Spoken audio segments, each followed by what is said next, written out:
अकोल्यातील गांधी चौक ताजनापेठ येथील श्री आदिनाथ जैन श्वेतांबर मंदिरानं 122 वर्ष पूर्ण करून 123व्या वर्षात पदार्पण केलं आहे।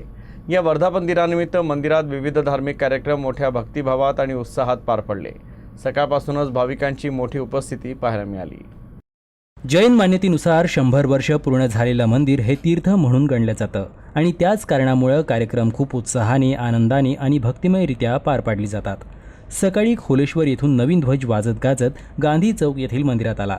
तदनंतर पूजन करून नवीन ध्वज मंदिर शिखरावर शास्त्रोक्त मंत्रोच्चारांच्या घोषात चढवण्यात आला।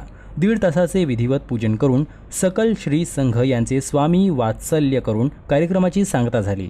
यावेळी प्रथम तीर्थंकर श्री आदेश्वर भगवानच्या मूर्तीची देखणी, विलोभनीय आणि सुंदर सजावट जिनराज आंगी ग्रुपच्या प्रियंका जैन, अवनी विशाल शहा, प्रियंका बेदमुथा आणि नेत्री हरिया या श्राविका यांनी केली। या प्रसंगी अकोला सकल जैन संघानं उत्साहानं पूर्ण कार्यक्रमात भाग घेतला।